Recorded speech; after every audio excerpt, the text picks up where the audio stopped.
Good morning, everyone. Welcome to our May 21st, 2019 Mornings with Mayesh show.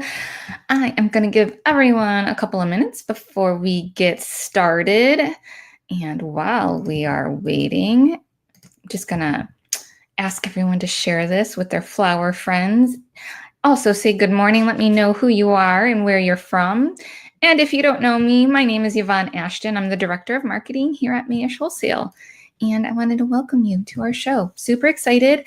Today I am here with Shelley Anders, and we are going to be answering your flower questions. All of these questions come directly from you guys, from our audience, from our community, and the show wouldn't be anything without you guys. So thank you for everyone that keeps on sending in those questions.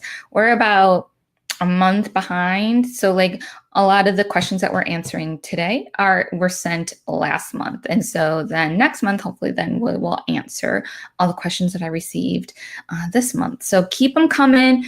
We will keep on incorporating them. And I love it. I love it. Love it. Let's say good morning to a few people. Yeah. So I have Courtney from Georgette's Flowers in Charlotte. I see Huntress Florals. Good morning. Thank you. Yes, Mother's Day was lovely. I spent it on the soccer fields with my daughters because my oldest is a little baller. So that's what we do. All of our soccer moms, you know how that goes, right? But it was lovely. Thank you. Good morning to Esther from Detroit. She loves Leaf. We all love Leaf. I have RSVP Floral Design. Good morning. Keep it coming, guys. Let's see. What else do we need to go over? As we're talking, make sure you can post your comments and your questions in the comments below. If we have time, we will answer them. But I do have a lot of questions today, but keep it coming. Have conversations. That's my favorite part, is just going through all the comments after the show and seeing everything that you guys are talking about. I think this is great and just a great way to connect with people. Good morning, Colleen and Erica, Gina. Hello, hello. Let's see, what did she say? Gina from Moss Flower in Denver, Colorado, where we got snow today, May 21st, the latest snow in 20 years. That's crazy, Gina. Wow. I will send some sunshine from South Florida. It is hot, hot, hot here. Hot and rainy. Everything's green and beautiful, though. My planters look lovely. All right. So also I wanted to let you guys know that we will be posting the replay, the video replay, the podcast replay, and our show notes on the blog in the next day or so. So if you miss this or you have to leave, don't worry. It's okay. We understand. And you can just go over to our blog and check that out. Cool. Also, I wanted to let you know that today's show is brought to you by Mayesh Design Star Flower Workshop Tour. We're actually in the middle of our Nashville workshop right this second, and it looks beautiful from what I've seen. Allie and Desi are there with some other people from Mayesh, and Sean Strong and Nicole Cleary. We have a really great team there, and all of our students. I think we have like 26, so it's a full class. So if you're interested in going, we have 2 more dates. As I said, in August, we're going to be going to Austin. And then in November, we'll be in Columbus, Ohio. So check that out. I will post the link for that for you guys in the comments. And then also I wanted to let you guys know that we're going to be planning our next international workshop experience. We are going to be heading to the Netherlands, to Holland, see the Dutch flower market, the flower fields, so many amazing things. We are going to have designers there and do workshops. It's going to be a week of amazingness.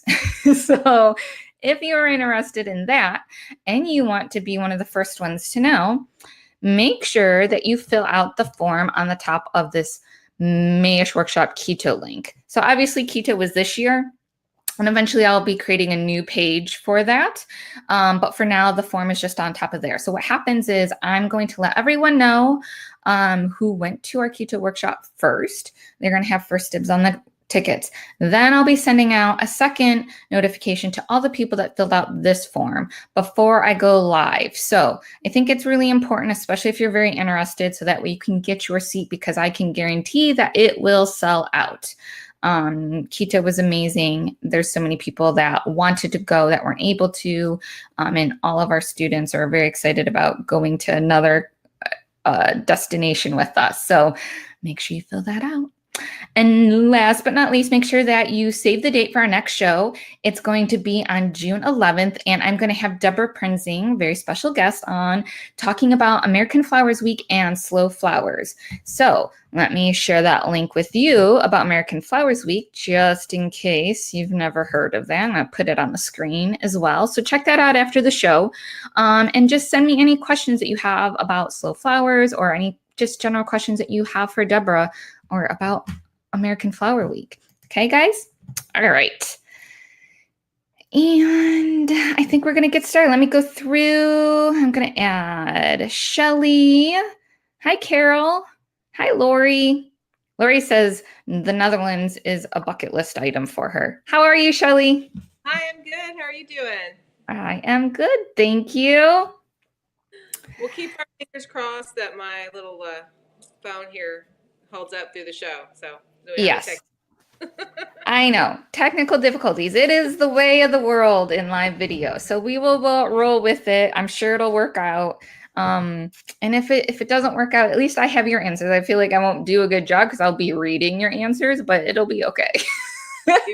We'll hang in there. Yes, we will. So let's get started. Do you have any pretty flowers to show us today? I do. We're just starting to see Diablo 9-bark, or they're just calling it 9-bark now, I guess. This is a very pretty one. It's got a lot of little pink flowers, so it's blooming. Sometimes we have it where it's not blooming. That's usually in the fall, but it's got some really pretty flowers. It's good chocolatey brown color with pink, which is a great combination. And I have really gorgeous scabiosa to show you guys. It's just beautiful right now. Very pretty. So we're starting to get local scabiosa and also still stuff from Holland. Both are beautiful. This is a gorgeous wax flower. You see that?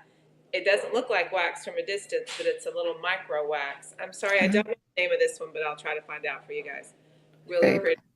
Very cute. And Lisa, what's the name of this?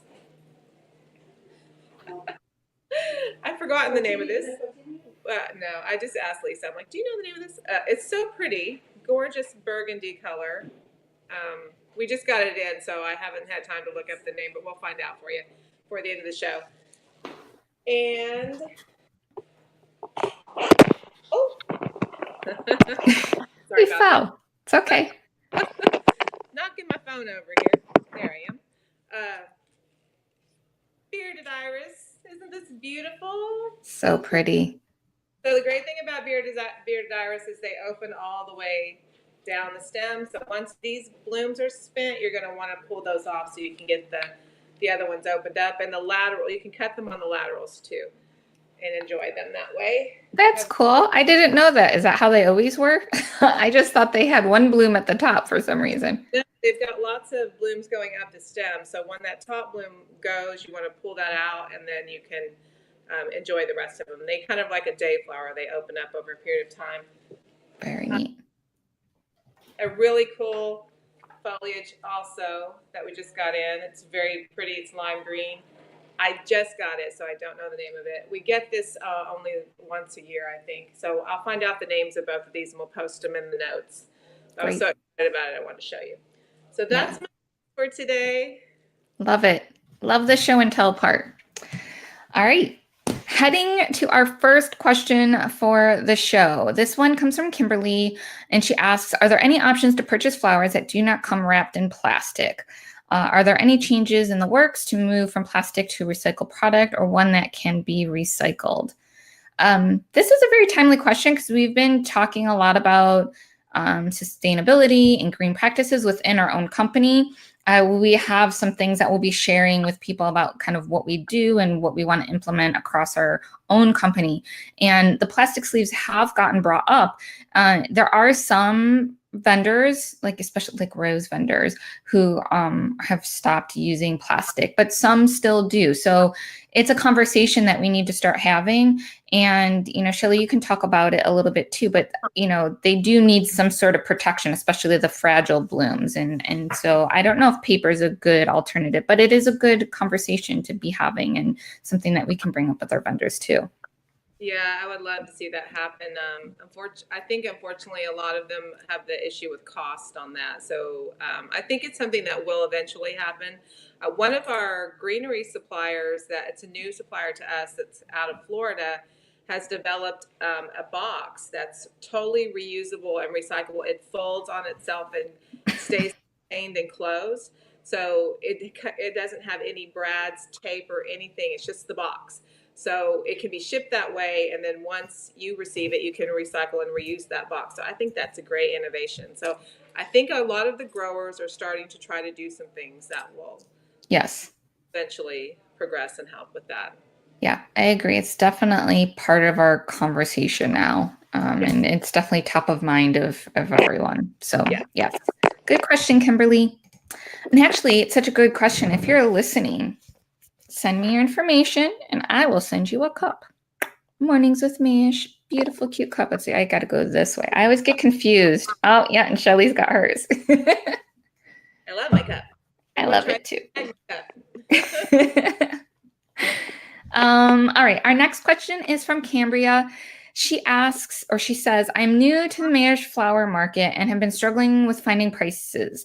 I do see the price sheet by the front counter, but sometimes I don't know the name of the flower. Or when I'm choosing roses, I can't tell which rose they're referring to. I get really nervous about checkout because I'm unsure of the price sometimes. Who's the one that I can ask how much?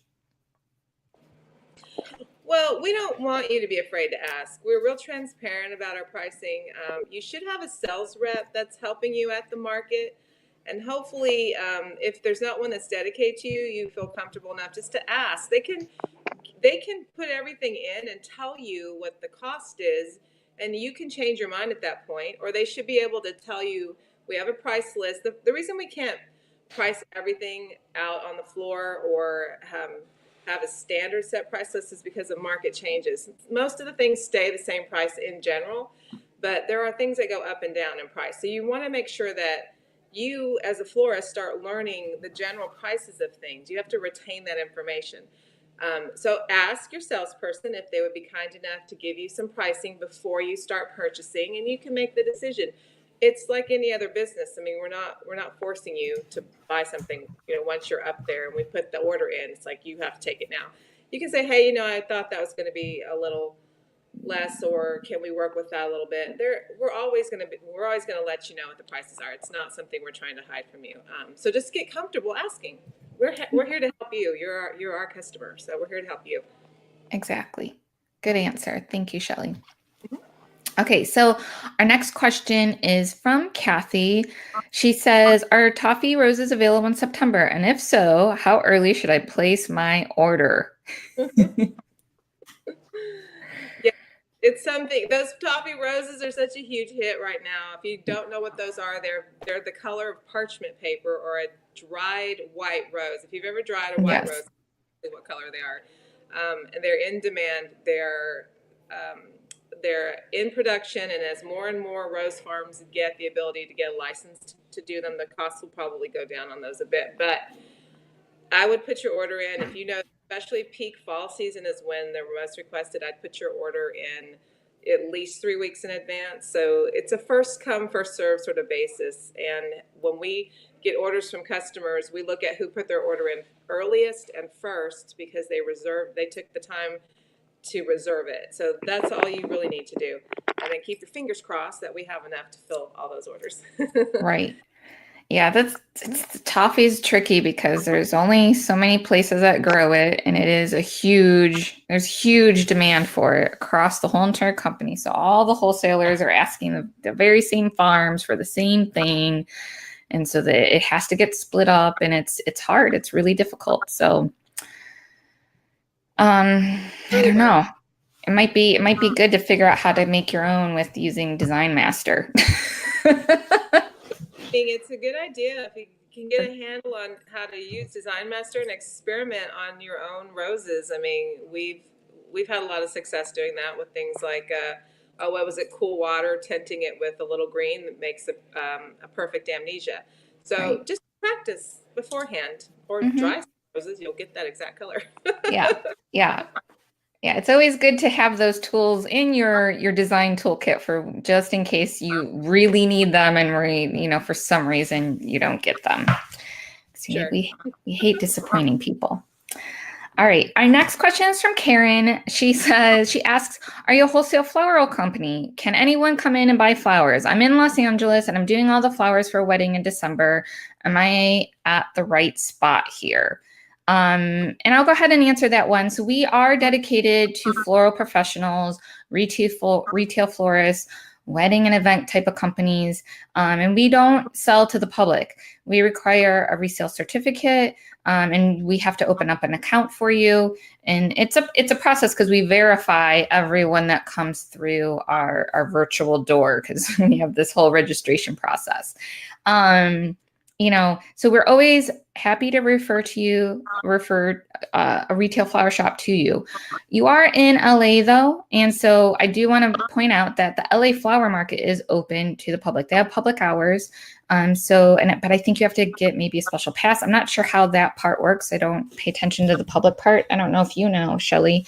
But if There's a you, couple of days of the week that they're open, and there's certain hours. So you have to go on those days during those hours only. But if you want to shop at the LA flower market, you have to generally have to have a pass otherwise. So you'll just have to call down there and find out when they do yeah, have public hours.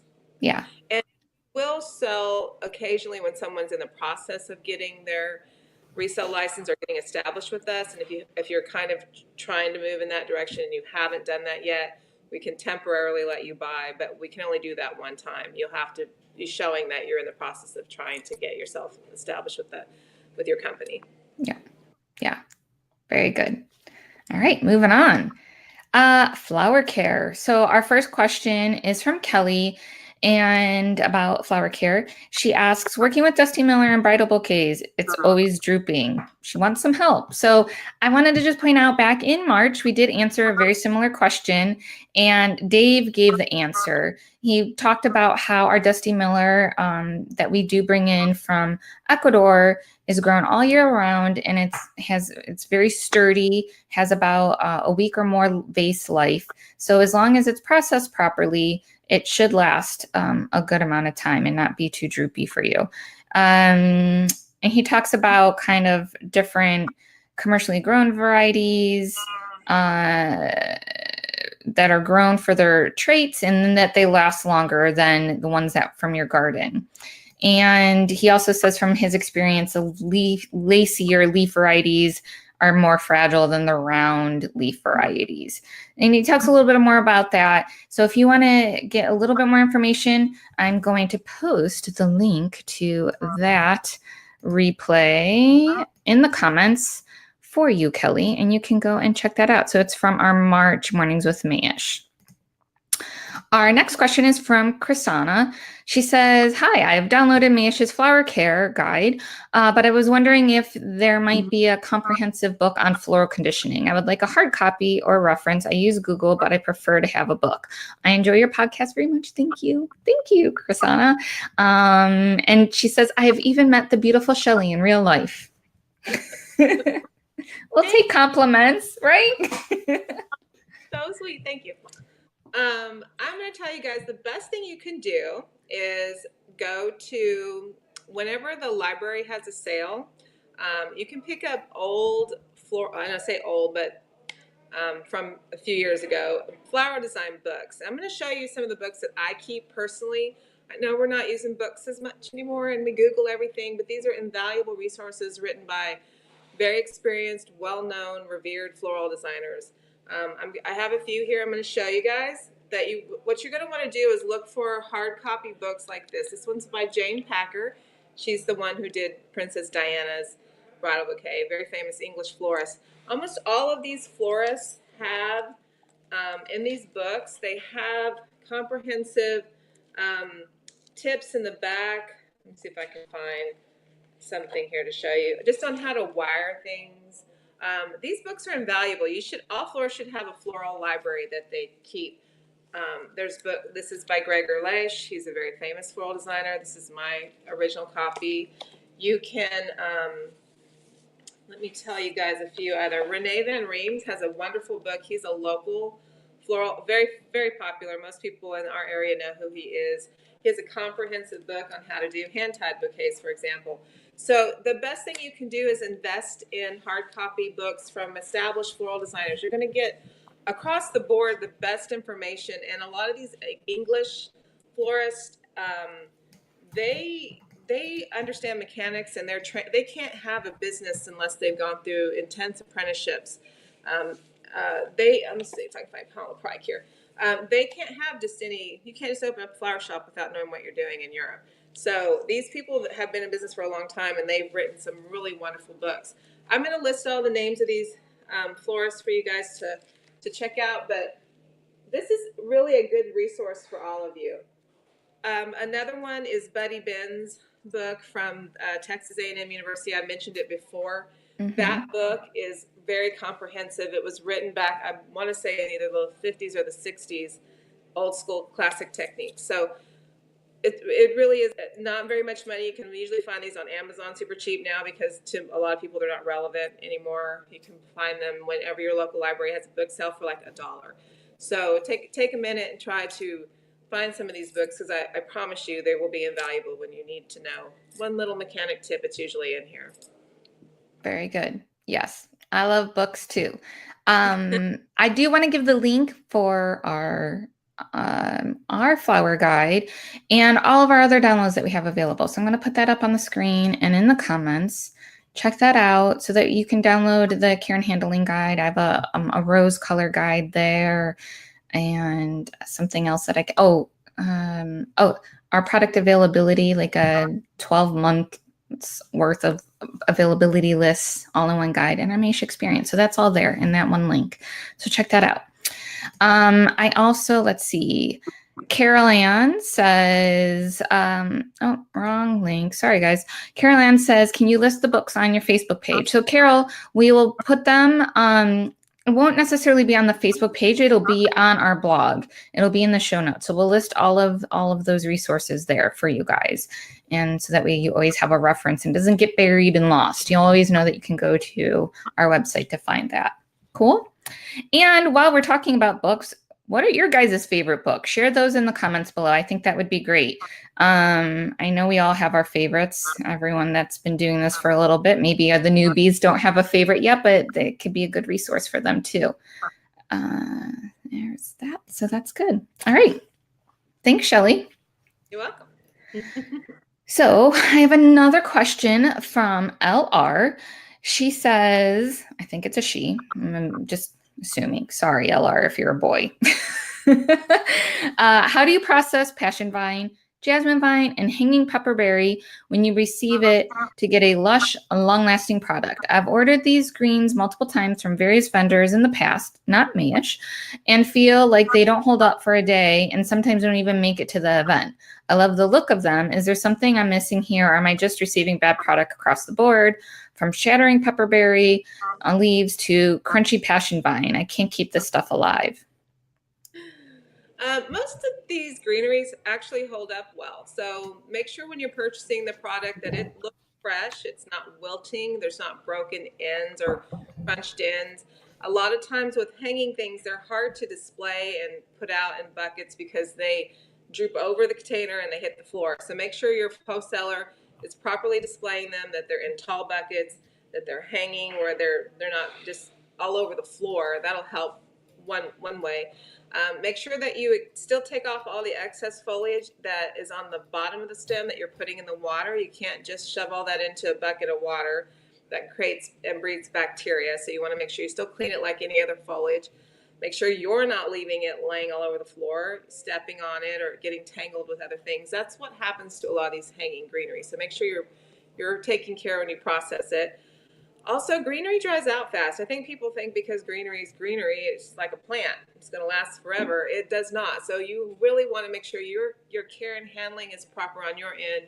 And if you have a cooler, and I hope that you do, that you will put that in the cooler once you're finished processing it, so that it stays fresher longer.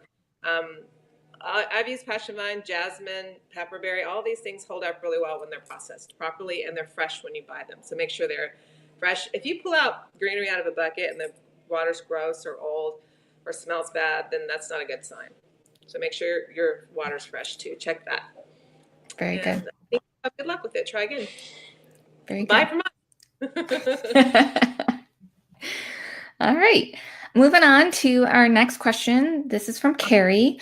She says, when decorating an arbor with flowers, one on the top and one on the side, how do you determine the size, length, and width to make the arrangements? And are there any tips or tricks to help make this easy? I've been told to make sure that I put my zip ties through the cage before I make the arrangement, or I wouldn't be able to get them through it, etc. Do you make them on an easel or laying down, etc.? Kelly, this is your territory, girl. There's a lot of questions here to answer. So, first of all, this comes down to experience and your own ability to create a design and execute it, and that takes some time. If you're not used to doing arches, one of the things you can do is get your measurements and sketch out how you want the design to be. If you're not comfortable in doing this, you can, as far as like you've never made one before and you want to know how much product to do, create a mock-up. And the mock-up doesn't have to be of all the original flowers you plan to use for the wedding. It could be cheap stuff. Go get yourself some stock and carns and kind of do a skeleton so you can visually see how big this thing needs to be. Or silk flowers or dried flowers, whatever you need to do to create a mock-up. It doesn't have to cost you a lot of money to do a mock-up. You don't have to do it with the original flowers you plan to design with. Another thing, there's different ways to do arches. So if you're going to use floral cages, you do have to put your zip ties in first.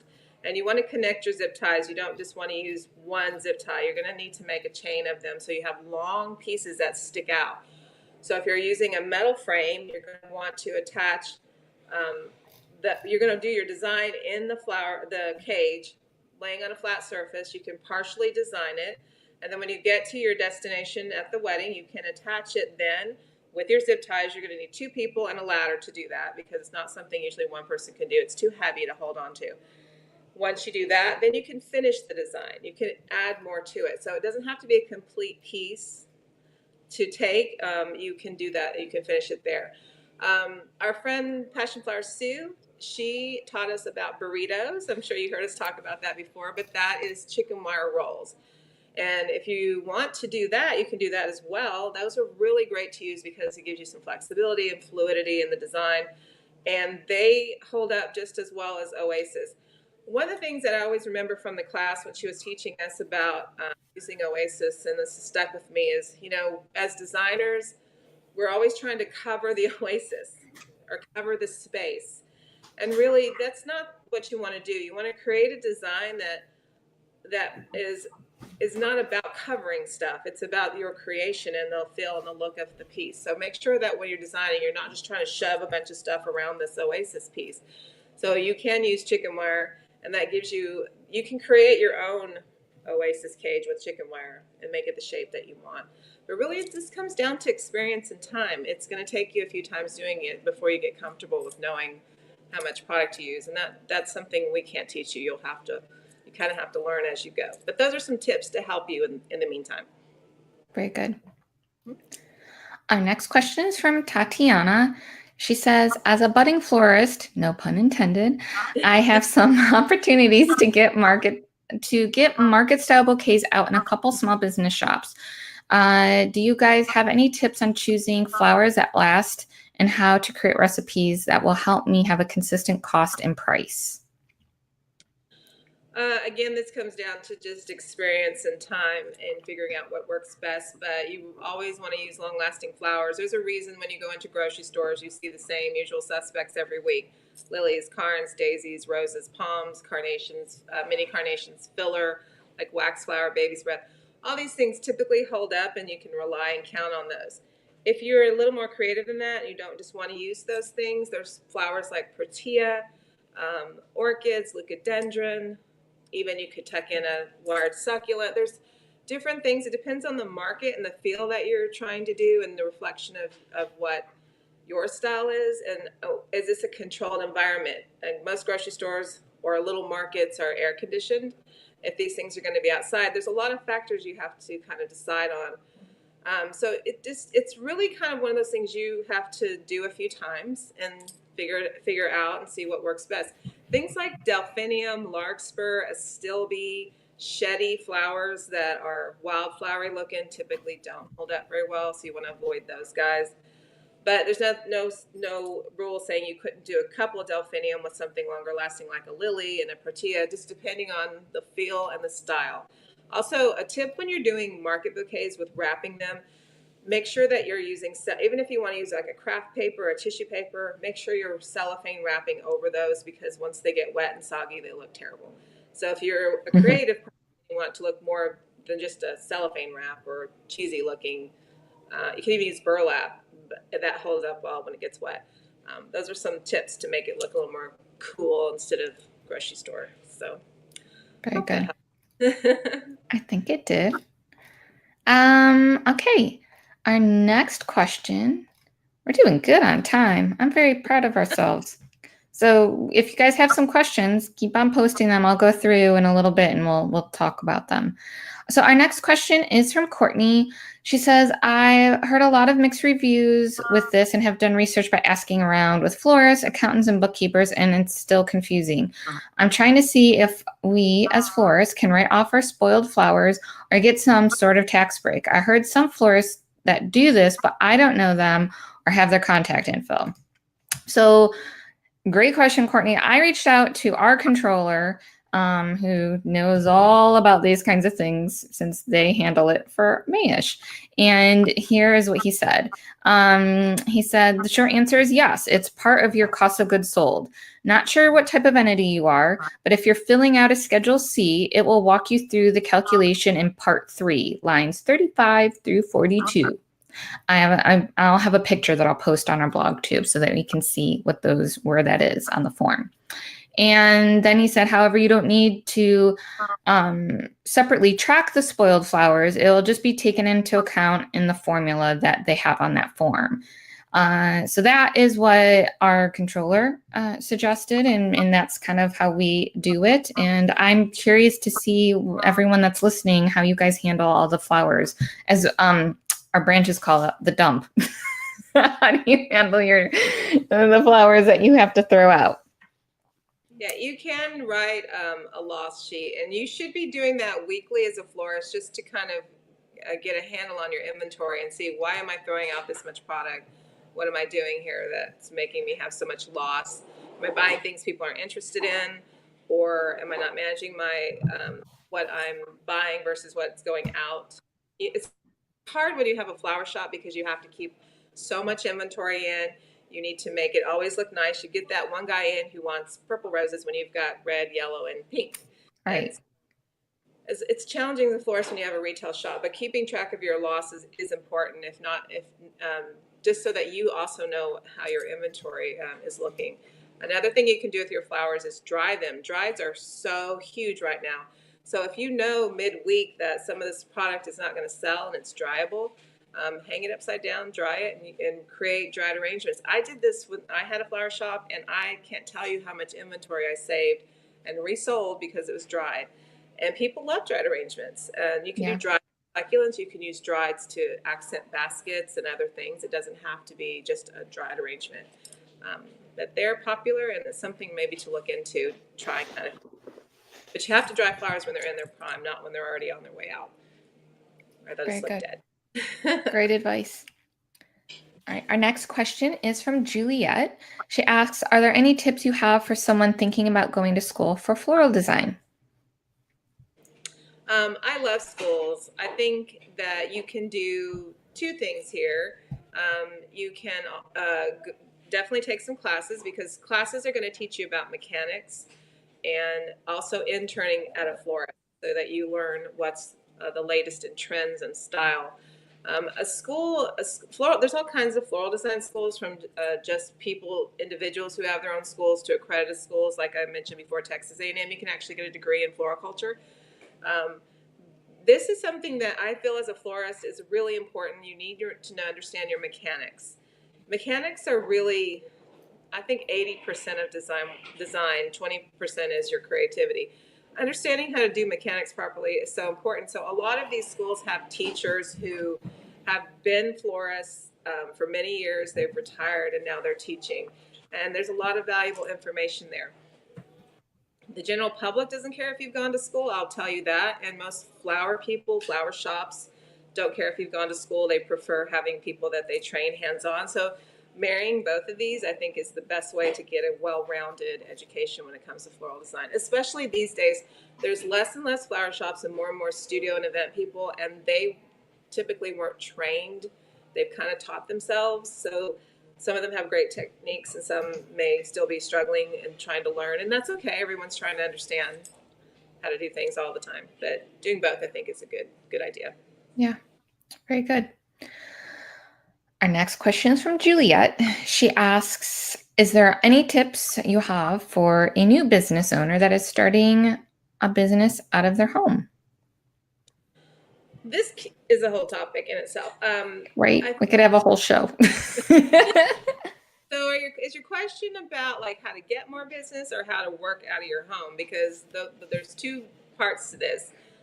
If you're going to have a home-based business, floral design or not, make sure that you're creating a space that is dedicated to your business and does not interfere with your personal life. So when I say that, it could be just a room in your house or a studio out back, but don't design in your kitchen and your living room. I mean, try to create a space that's still professional for you, even if it's at your home, especially if you're going to invite clients over for consultations, or even if you have, it doesn't have to be major. It could just be one room in your house, but it needs to have a cooler, or you need to have a cooler if possible, or a small cooler, or a cool bot, or a cool room, a cool garage, something that keeps flowers properly handled.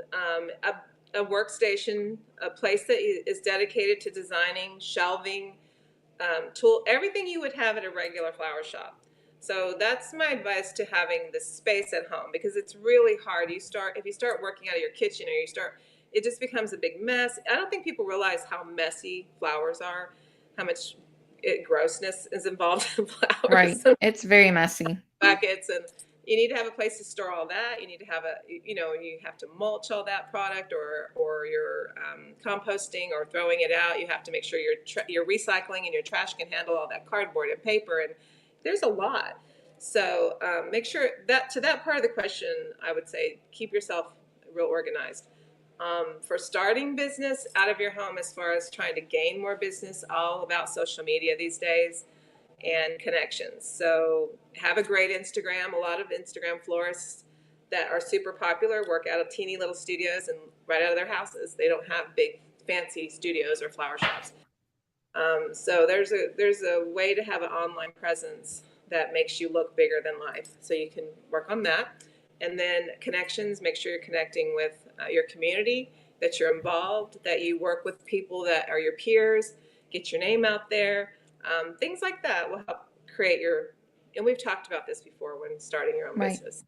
Yeah, no, this is all great information. Very good. All right, our next question is up from Chrysaline. She wants to know, she says, I know a lot of florists use 20% for charging labor. When a client books you for candles and greenery, that is cost effective. The labor comes out very low when the actual time it takes to make the centerpiece is time intensive. I feel as though we aren't getting paid properly for our time when we only charge 20% of labor on cost effective items that take a long time to put together. As an example, a cylinder vase centerpiece holding water with floating candle and flipped greens around the base.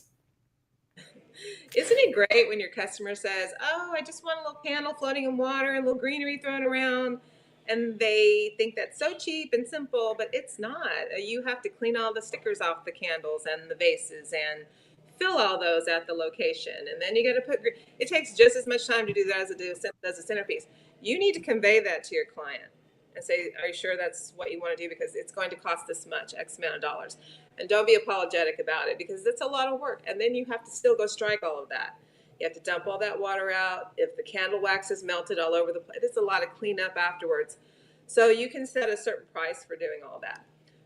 You should be correct. You should be charging the amount of labor that the project entails, whatever that project is. There's not really a set industry standard on that kind of thing, but you have to come up with a formula that works best for you. And there's nothing wrong with charging what you feel is appropriate. We have to do that as florists. I think we're always so afraid to charge enough, and you have to value what you're doing, and you have to make sure that, of course, it's fair. But telling people, I was also the garland thing. People always think garland's so much cheaper than doing flowers. It's not.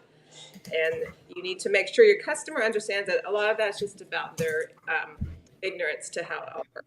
So it's a good idea for you just to kind of convey that when you're doing your proposal. Yeah. And again, Yeah. I think this would be a great way for other people to share, like, what do they do? And I also wanted to, we've had, I'm sorry, Allison Ellis. I went blank for a second. Allison Ellis with Real Flower Business. She has a course called Flower Math. And she has the very set way of how things she thinks should be done. So if you're interested in learning her methodology of how to calculate all these different percentages and what you should charge or not charge, if you need help in that area, I posted a link in the comments. You can check that out. All right, guys. Yeah, Allison's really great. She's got a wealth of information, and she's got a very good Facebook community page. I can't remember. Real Business, Real Flower Business, I think it's called. Let me see. Yeah, Real Flower Business with Allison Ellis. I can post that link too. Here, give me a second. Bringing it up. Here we are. So I'll post that. Yeah, so check that out, and she's great, and she's like crazy passionate about it. So she's a really great educator with that kind of stuff. So check it out. Check it out. I like it. Yeah, me too. And I'm sure we'll have her on the show again. All right. So my last question on our agenda for today, and then we'll get to our comments, is from Susan. For a wedding, how much do you ask for as an initial deposit? When do you require full payment? So as a florist, whether you have a small business or a large business, studio or event company, or you have a brick and mortar, contracts are super important, and requiring a deposit, very important. So most florists usually do anywhere from 30 to 50%, and that deposit is normally non-refundable. The reason for this is when you book that date, you've kept yourself from booking any other business for that date, and in essence will have lost money. So make sure that you do get a significant sum for the deposit. Also, this makes it harder for your bride to back out when she's paid you some money. So if you're only requiring $100 deposit, that's enough for her to go, oh, I only lost $100. When they put 30 to 50%, that's much more significant. You should ask for your final payment 3 weeks before the wedding date. And this is when you should be doing your final consultation. At this time, they'll have most of their invitations in. They'll kind of know how many guests are coming. You can finalize details, but at least you have that payment 3 weeks before, especially because the people writing you checks, you need to have that check clear. Everything needs to be buttoned up at that time. And you can tell your bride, okay, so you've paid me X amount of dollars. And she says, well, what if when I don't need an extra centerpiece because I don't have those guests show up? Or I need 2 more. You can do all of that. Any add-ons you can do a la carte, meaning she calls you up for the wedding, I need 2 more centerpieces. No problem, I can do that for you, and I will just charge your card for that. If she decides to say, I don't need 2 centerpieces because so-and-so's not coming or whatever, you say, no problem, I'll take that money you've paid me and I'll put it into more flowers for your arch, or I will make your sweetheart table extra lush, or we'll provide more cake, whatever. You're not giving her that money back at this point because you've already ordered those flowers. So what you need to tell your brides, if any of them balk at the timelines or any of things, say, I have to pre-book your product in advance with my wholesaler, and you can give them 3 to 4 weeks as a time frame so that you can let them know, hey, I'm pre-booking your flowers. I'm trying to guarantee the product that we talked about as much as to my ability. And when they want to stretch it up until that week before, that 2 weeks before, it's just doing a disservice to you. Plus, if you're a studio event people, you need that one wedding to be funding the next wedding. So that money you're all you need to have a timeline paying for you, showing you. Sorry, I'm not saying that correctly. A timeline that is in place where you're getting payments on a consistent basis, and usually that one wedding is funding the next wedding. So you need to know when your money's coming in. So having a plan like that is really helpful. And stick to your guns. There's no reason that you shouldn't. And do not let brides pay you after the wedding. This No, is a big no-no. don't do that. I hear my florist all the time, well, my bride hasn't paid me yet. I'm like, what? Yes. Yeah, you're not getting paid after the wedding. Make sure that that's in your contract as well. So I hope that helps. I'm really passionate about contracts and making sure that you guys are taken care of when it comes to your finances, how you're getting paid. And don't feel bad about it. Everyone has a contract. The caterer does. Mm-hmm. Consultant does. Yep. So. Exactly. Yeah, I know a lot of florists that won't order the flowers unless they have been paid in full and everything's cleared. And I think that's very smart because they usually do it that way because they've been burned before, like what Shelley said, where, there's people out there that are still waiting for their brides to pay them and, And there's also the situation is, what if the wedding gets called off and they've already paid you for everything? Now, this is your call. You can simply say, I'm really sorry. I've lost the ability to take another wedding this week. I'll try to work with you. You can be kind about it and return some of the money to them, or half. I've had this happen to me 2 or 3 times in my 30 years of doing weddings, and what I've done is given them a store credit.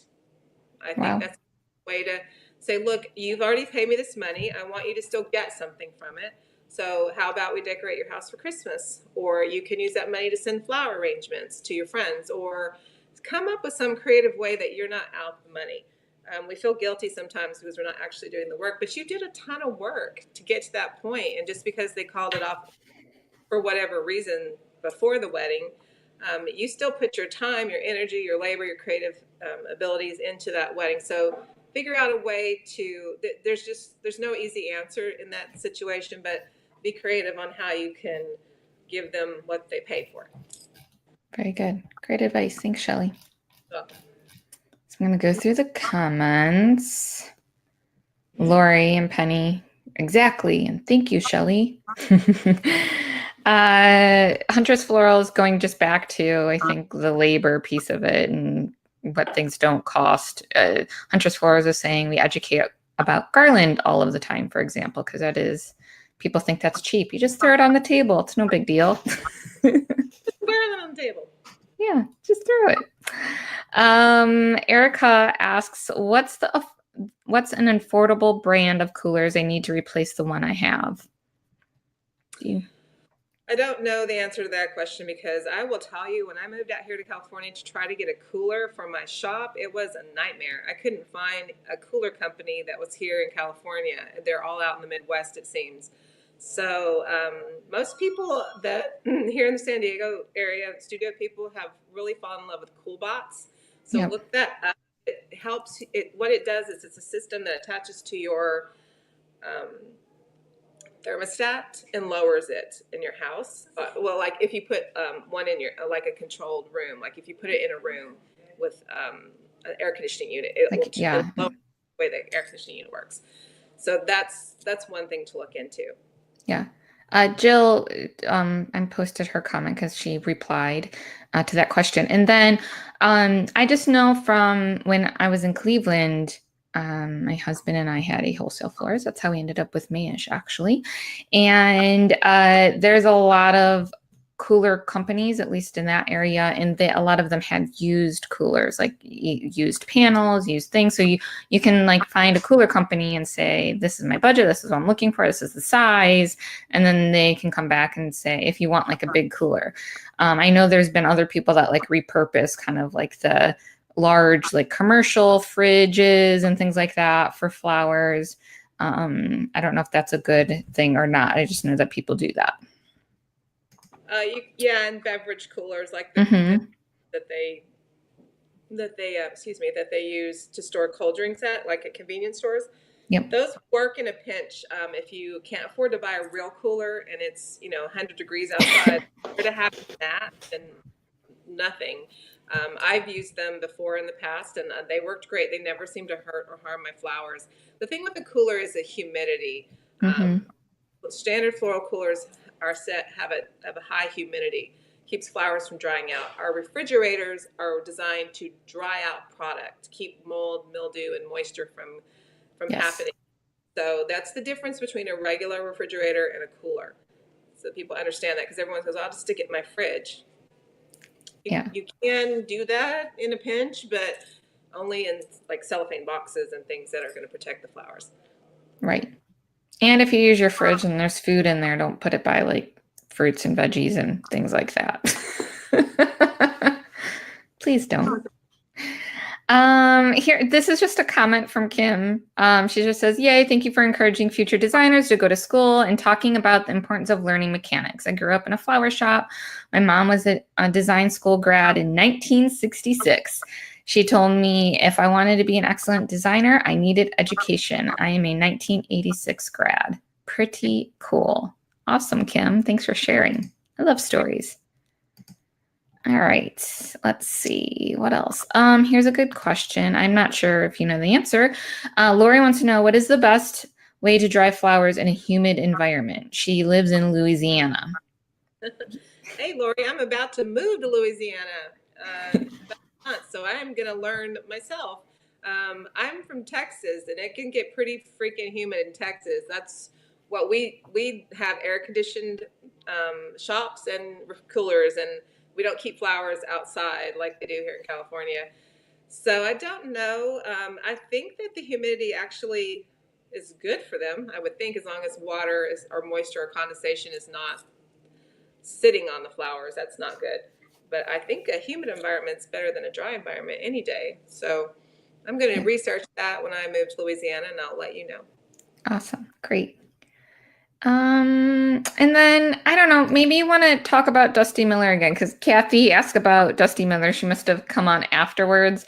And then Lori was saying, Kathy, great question. And I just feel like a lot of people have issues with Dusty Miller. So let's do it one more time. Let me give you guys advice as a designer about Dusty Miller. Buy premium Dusty Miller. It's more expensive, but it holds up so well. Yes. And the stems are long and strong and tight. There's a grower, you can ask your sales rep, because we're not supposed to really list our growers on here, but you can ask your sales rep. It's a few dollars more. The local stuff tends to have the hardest time. It's just, if it looks wilty already, chances are it's not going to perk back up. It needs to look really fresh and turgid when you buy it. And the whole fuzzy hair thing with them, that's so true. You have to make sure that the water's clean, that they're recut. I mean, there's a lot with Dusty Miller. We have a love-hate relationship with it, but you do better if you buy the premium. It just holds up better. It's just, I don't know what they're doing to it, but it's strong stuff. Very good. Thank you. It's more expensive. That's the complaint. It's just more expensive. Well, it's better to spend a little more money on something that's going to do well than, eating it and losing money on a bunch of bunches that die on you. I always feel. I agree wholeheartedly. Let me see. Same thing with Lysianthus. Can I bring that up? Of course. So Dutch Lysianthus is expensive, but compared to buying some local where you only get a few blooms and possibly more than likely botrytis on them, I don't know why that always happens with them. I would rather spend more for a high quality product that I know I'm getting 10 full stems of with a ton of blooms on it than having to buy the equivalent in 3 bunches and still spend the same amount of money. and not get that amount of blooms on it. So it's really cost per use and perception. I think just because that says it's this amount of money, and you think, well, that's just too expensive, so I'm not buying that. But then you have to buy 3 bunches of this to make up for that. It doesn't make sense. So sometimes we have to spend a little bit more money to get a better quality product and get better use out of the product. Yeah. Yeah, and some of the details too from Dave's answer that I didn't go into, that I was like, just go over to our March Mornings with Mayesh, and you can get his answer. But he talked about, like, when you're hydrating dusty mullein, because they're fuzzy, the dripping, if you drip water on the leaves, or if you put the leaves too far under the water, that's what causes the botrytis. So you just have to be very, very careful when you're processing it too, that you're not sloshing it around and things like that. It's a sensitive product. Yeah. Yeah, it's just temperamental that way. Recutting the stems, not so much water. It doesn't have to be in such high water as other foliages. It can stay in a little bit shorter water. Yep, and I think that would help a lot. I did get the name of that pretty lime green greenery I showed you guys earlier. That it's golden 9-bark. If you wanted to make a note about that. The Tranthus was the really pretty hot pink flower that I showed you. Very cool. If you want to see. Very good. And Kathy, no worries. I'm late to things too. We've got work on, so don't worry. Don't be sorry. And like I said, a lot of people are asking about dusty miller, so I think it's just good to get it out there often. People are asking, we want to put the information out. Yeah, ask your sales rep about premium dusty miller and give that a try. Yeah.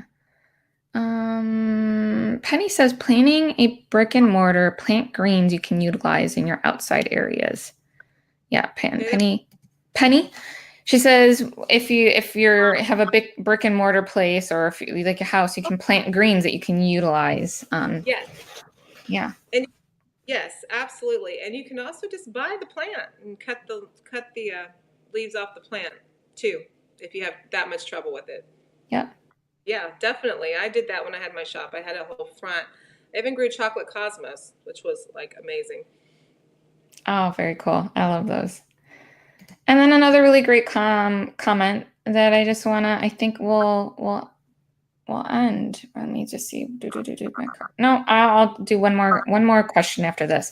So Herman says, we should be very protective of our time. We invest a lot of hours planning and ordering, etc., prior to events. We as florists don't seem to take that into account. And yes, don't feel bad. You are a business. You have a business. You have to make money. Your time is money, and people have to appreciate that. I get a kick out of a lot of the Facebook groups and things like that, and the people that post some of their crazy stories with their customers and stuff like that. And one recent one was, I don't know who it was from, but they were saying that a potential customer or client was like, listen, I've already spent $10,000 on my wedding, so can you do my wedding at cost? So basically, this client wanted them to work for free because they had already spent all their money on other things. So, no. I'm not surprised to hear that. Yeah. That's so crazy. So, yeah, stand your ground. Be proud. Like, take pride in what you do and know your worth, and just do your thing. And if people don't want to be involved with your thing, then good riddance. That's what I say. It has to be sustainable for you. I actually just had somebody, we always joke about being glorified hobby, and I have the greatest florist. She named her business that, glorified hobby. Like, it is to a lot of people, because they just don't value or appreciate what florists bring to the table, what they're doing. And you are the ones that have to set that. And don't be afraid of that. Own it. You have a real legitimate business that not everyone can do, let me just say. It takes a certain special person to be a florist. It's a creative job. It's hardworking. You have to create on demand for people when you don't feel like it. No other artist has that kind of job. So right. Make sure you getting paid for what you're worth. And don't be apologetic about it. Yeah, exactly. I'm going to do one more question, and then we'll wrap up the show. All right, you ready, guys? So this is from John, and he said, we get a lot of mixed messages about which flowers we can and can't use in corsages and boutonnieres.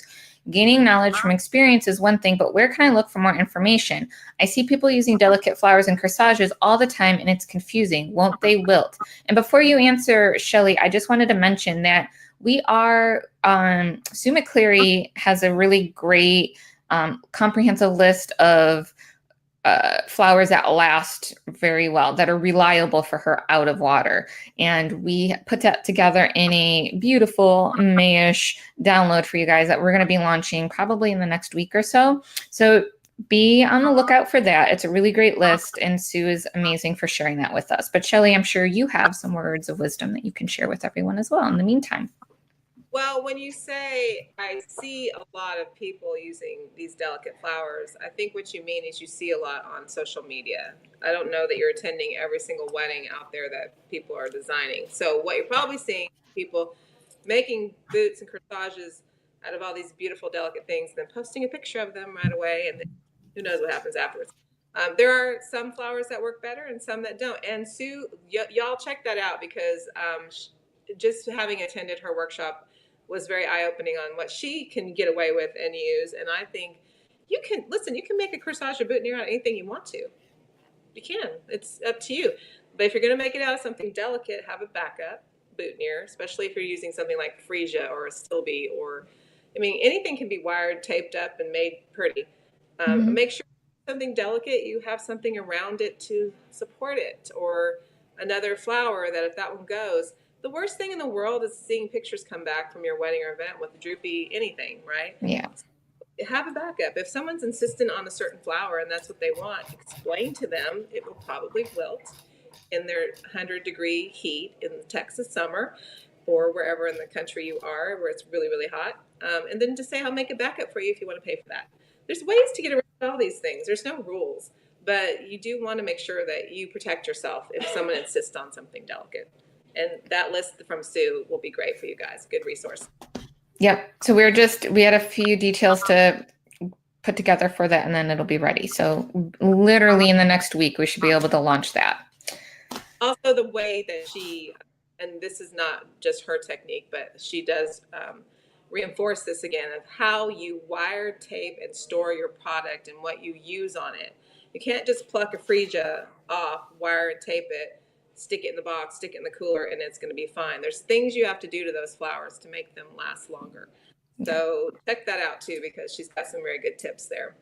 Yeah. And if Dave was here, I can hear him because it's a big thing. Processing your flowers and making sure you're processing them correctly is a huge thing. And that's just educating yourself on how everything needs, because not everything gets processed the same exact way. So you just have to educate yourself on that. And of course, we're here to help. So if you have questions, let us know. And again, download our care and handling guide that we have. And then, of course, we're always here to help you and answer your questions live on Mornings with Mayesh. Very good. Absolutely. All right, Shelley, that's a wrap. Thank you. It's our show with just the two of us. Thank you, everyone, for joining us. It was so much fun, Shelley. Thank you for your help. Very welcome. Thank you. Awesome. Good. And that's it, guys. Keep on sending in your flower questions. Make sure that you mark your calendars for June 11th. I will, again, as a reminder, have Debra Prinzing on to talk about American Flowers Week and slow flowers. If you have questions for Debra, be sure to send them in. And that's a wrap, guys. Thank you so much for joining us, and I will see you soon. Bye, everyone. Bye.